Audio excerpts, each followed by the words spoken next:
കൂരിയാട് തകർന്ന ദേശീയപാതയിൽ വേറിട്ട പ്രതിഷേധവുമായി യൂത്ത് ലീഗ്. മുഖ്യമന്ത്രി പിണറായി വിജയന്റെയും പൊതുമരാമത്ത് മന്ത്രി മുഹമ്മദ് റിയാസിന്റെയും മുഖം മൂടി അണിഞ്ഞാണ് ഇന്ന് യൂത്ത് ലീഗിന്റെ പ്രതിഷേധമുണ്ടായത്. അരുൺ അമൃതനാഥ് സംഭവ സ്ഥലത്ത് നിന്ന് തയ്യാറാക്കിയ റിപ്പോർട്ടിലേക്ക്.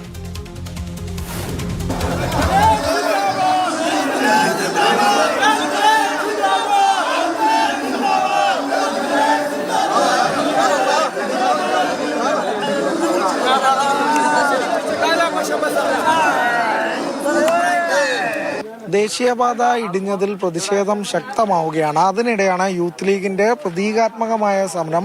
ഈ ഹൈവേയിൽ പശ ഒട്ടിച്ചുകൊണ്ട് ഉൾപ്പെടെയാണ് യൂത്ത് ലീഗ് പ്രവർത്തകർ പ്രതിഷേധിക്കുന്നത്. മുഖ്യമന്ത്രിയുടെയും പൊതുമരാമത്ത് മന്ത്രി മുഹമ്മദ് റിയാസിന്റെയും മുഖംമൂടി അണിഞ്ഞുകൊണ്ടാണ് ഈ പ്രവർത്തകർ പ്രതിഷേധാത്മക സമരം നടത്തുന്നത്. അത്തരത്തിൽ ശക്തമായി തന്നെയുള്ള പ്രക്ഷോഭവുമായി മുന്നോട്ട് പോകുമെന്ന് ഈ യൂത്ത് ലീഗ് ഉൾപ്പെടെയുള്ള സംഘടനകൾ തന്നെ നേരത്തെ വ്യക്തമാക്കുകയും ചെയ്തിരുന്നു. അതിന് സമാനമായ രീതിയിൽ പ്രതിഷേധങ്ങൾ തുടരുക തന്നെയാണ്. ഇപ്പോൾ യൂത്ത് ലീഗ് മണ്ഡലം പ്രസിഡന്റ് UA റസാഖ് കൂടി ചേർന്നുണ്ട്. എന്താണ് ഇത്തരമൊരു പ്രതിഷേധത്തിന്റെ ഉദ്ദേശം? ഇത് അതായത് ഇവിടെ വിള്ളൽ കാണുന്ന സ്ഥലങ്ങളിലൊക്കെ ദേശീയപാത അധികൃതർ, അതായത് KNRC നിർമ്മാണ കമ്പനി ഈ പ്രത്യേക ഐറ്റം പശ വെച്ച് ഒട്ടിക്കുന്ന ഒരു സാഹചര്യമാണുള്ളത്. അതിനെ പ്രതീകാത്മകമായി ഞങ്ങൾ അവതരിപ്പിക്കുകയാണ്. അതായത് ഇതിൽ ഗഡ്കരി ഉണ്ടായിരുന്നു, അതേപോലെ മുഖ്യമന്ത്രി പിണറായി വിജയൻ ഉണ്ട്, അതേപോലെ തന്നെ മുഹമ്മദ് റിയാസ് ഉണ്ട്. അവരൊക്കെ ഇതുമായി ബന്ധപ്പെട്ട് ഇത് ഈ ഗ്യാപ്പിൽ ഞങ്ങൾ ഒട്ടിക്കുന്ന പശക്കഞ്ഞി ഉണ്ടല്ലോ, കഞ്ഞിപ്പശ ഉപയോഗിച്ചാണ് ഇത് ഒട്ടിക്കൽ നടന്നുകൊണ്ടിരിക്കുന്നത്. അത് മാത്രമല്ല, ഇൻസുലേഷൻ ടാപ്പ് ഒട്ടിക്കാൻ വേണ്ടി കൊണ്ടുവന്നാണ്. അങ്ങനെ ദേശീയപാത ഒട്ടിക്കാൻ ദേശീയപാതയുടെ വിള്ളൽ മാറ്റാൻ ഈ തരത്തിലുള്ള പശകളൊക്കെ ഉപയോഗിച്ചാണ് അവർ നടത്തിക്കൊണ്ടിരിക്കുന്നത്. അതിനെ ഞങ്ങൾ പ്രതീകാത്മകമായി അവതരിപ്പിക്കുന്നു എന്നുള്ളതാണ്. ഇത്തരത്തിലെ നിർമ്മാണത്തിലെ അപാകത തന്നെയാണ് ചൂണ്ടിക്കാണിക്കുന്നത്. നിർമ്മാണത്തിൽ നമ്മളിപ്പോൾ നിൽക്കുന്നത് അപകടകരമായ ഒരു സ്ഥലത്താണ്. സത്യത്തിൽ ഇത് അടിയന്തരമായി പൊളിച്ചു നീക്കണം എന്നുള്ളതാണ് ഞങ്ങൾക്ക് ആവശ്യപ്പെടാനുള്ളത്. ഇതൊരു നിലക്കും ഇപ്പോൾ തന്നെ പൂർണ്ണമായി അങ്ങോട്ടേക്ക് ചെരിഞ്ഞിട്ടുണ്ട്. അത് മാത്രമല്ല, അപ്പുറത്ത് ഇന്ന് പോയി നോക്കുമ്പോൾ അവിടെ അടച്ചതുകൊണ്ടാണ് കാണാത്തത്. അവിടെ സർവീസ് റോഡ് വിള്ളൽ വീണിട്ടുണ്ട്.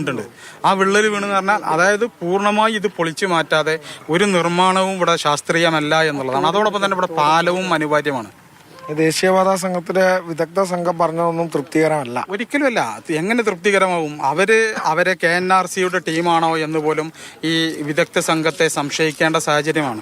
കാരണം അവിടെ മുകളിൽ നിന്ന് അവരായിട്ട് സംസാരിച്ചപ്പോൾ ഇത്രത്തോളം മണ്ണ് അകത്തേക്ക് പോയിട്ടും ഈ കട്ട പൊട്ടിയില്ലല്ലോ എന്നാണ് അവരുടെ ഒരു പ്രതികരണം ഉണ്ടായത്. അതായത് കട്ട പൊടിഞ്ഞ രൂപത്തിലാണ് ഈ ഭാഗങ്ങളിലൊക്കെ ഉള്ളത്. എല്ലാ കട്ടകളും പൊട്ടിക്കെടുക്കണം. ലോക്ക് തകർന്ന അവസ്ഥയിൽ അദ്ദേഹം കണ്ടിട്ടും ഇത് പൊട്ടിയില്ലല്ലോ എന്ന് പറയുന്നതിന്റെ നിജസ്ഥിതി മനസ്സിലാവുന്നില്ല. ഇത് യൂറോപ്യൻ ജർമ്മൻ നെറ്റുകൾ എന്നാണ് ഈ പറയുന്നത്. നെറ്റുകളൊക്കെ കഷ്ണങ്ങളായിട്ട് തുരുമ്പെടുത്ത് നശിക്കുന്ന ഒരു സാഹചര്യത്തിലാണുള്ളത്. ഇതാണ് ജർമ്മൻ ടെക്നോളജി.